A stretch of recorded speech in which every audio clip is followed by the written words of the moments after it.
Thank you very much for the invitation, and not least for the openness of choosing the topic. There are so many important issues that have to be tackled, and at the same time, we frequently forget the core topics we have to address from a Marxist perspective. One of it is surely the class question.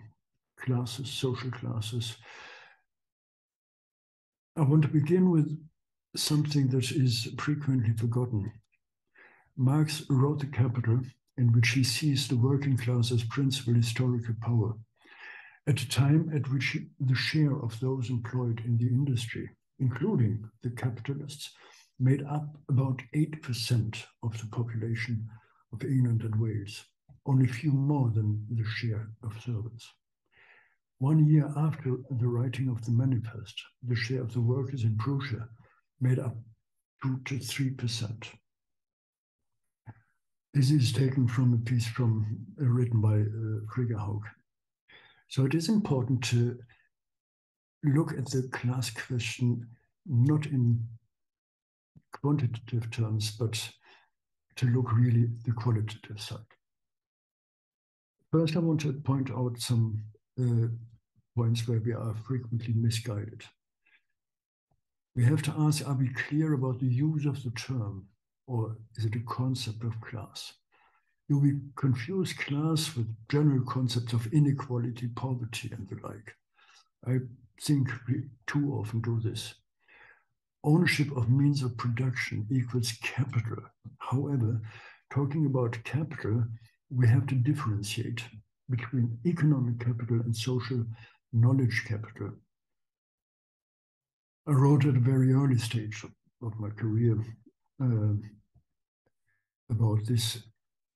The ability to control something is a matter of owning it, but as well in terms of property, but as well of owning it in terms of knowledge. Then there seem to be blurring borders when I speak of the spread of ownership.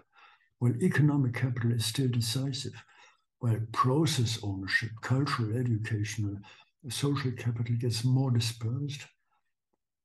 Is this true? Do we really see this kind of spread of ownership? And in any case, the blurring borders and dispersal may well be a misconception of reality. We may refer to the inaccessibility of higher education still persisting. We may also consider the disqualification of qualification, moving from knowledge-wide education to skills, task-oriented education. We may look at the inequalities in the health sector. Then there is a conceptual issue when we link class and capitalism. We may easily use a shallow understanding of capitalism, disregarding the different stages, where I want to point out at least on the following. The early finance capitalism, the Renaissance age, the early industrial capitalism. That's the time when Marx wrote his work with a small class, working class. Then developed industrial capitalism, late industrial capitalism, service capitalism, and high finance capitalism, and finally knowledge capitalism. This is just a proposal and we have to dig deeper into it, but I think it is important to, when we are looking at class, to look at the different forms, different stages of capitalism. Now, we have come to another stage where we have to think about properly embedding the class question. It is useful to establish a bridge between the development of capitalism, as mentioned before, class, and the Kondratiev circles, the long waves. This is especially relevant as these developments contribute to some forms of deindustrialization, knowledge-related emancipation. This is a different form of capitalism due to the development of the means of production. And then we must investigate closely the international division of labor, the so-called Brazilianization. Ulrich Beck had been talking about this, the transition of capitalism and the transition of economies of certain countries, not least China, with this a certain way of emancipation of the working class, as well a different position of the middle classes. We have to talk about value chains and poverty chains, because what is called value chains is in many cases nothing else than poverty chains. Establishing and perpetuating the issue of poverty. Now, some considerations when it comes to the discussion of class today. There's good reason for partly reconceptualizing class by way of developing a concept of rights or the development of humanity. Although this is not about a fundamental reconceptualization of class, issues of taxation must be revisited, the socialization of capital. On the one hand, the existing taxation systems clearly show that they are not established in a way to overcome class society. Instead, we may even talk about a kind of appeasement. However, on the other hand, it is an open question if and to which extent taxation can contribute to overcome class-based disintegration.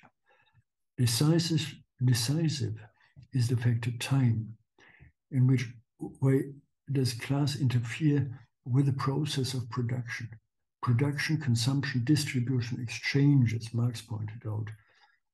It is still not least a matter of discussion, discussing the theories of property. Rights-based versus charity. We have an improvement in the situation of life, in social support system, but in many cases, it's not a matter of rights, but a matter of charity. Then we have to look at production-oriented redistribution and not redistribution after production took place. We have to consider that humanity undermines its own foundation. Population growth, migration is an issue. Energy, the limits of growth. Digitization, doesn't it mean in many cases as well dehumanization? Then the so-called singularity, the Big Bang, black holes. And there's a new whole, a whole unity of a highly concentrated, super hyper-capitalist system or enterprises that dominate the entire development. Now, finally, we face the difficulties and changes around populism. We saw it in the case of Trump, we see it in many cases of European countries. It is surely true that not everything can be easily understood and is a matter of banality, supposedly said by Otto Bauer. On the other hand, many things that are presented in a simplified way go hand in hand with the danger of misleading thinking and acting. Without going into detail, we are not only dealing with the danger of populism when it comes to the said people, Trump, Erdogan, the EU colleagues in Poland, for instance, but it is as well an academic, in the academic world, a problem that we are misled by presentations that are not sufficiently taking care of the complexity and differentiation of social structures and processes. Here it is not the place to discuss the work of Thomas Piketty or Richard David Precht. The dilemma seems to be around the decision between the formulation of answers, that's what they do, and the consideration of in time and space far-reaching analysis. I think this is a problem where we have to go back actually to the classical analysis of Karl Marx, the further development of his theories based on this fundamental methodological issue, where we then can have a different approach as well to the situation of classes today, not least the the situation of precarity, the new structures of work, home office work, so-called or real flexibility and other issues. Let me point out some of the potentials actually that are hugely important for shaping future society, and of course with this, the changing the class position. I start from the Beveragian giants. Idleness, he pointed out, squalor, ignorance, disease, and want as the core issues, core problems of society at the time. Now, I want to say there are new giants. That's the complexity of government and the limited scope of governance. I want to point out this to each of them some social and societal policies that are potentially progressive and emancipating the working class.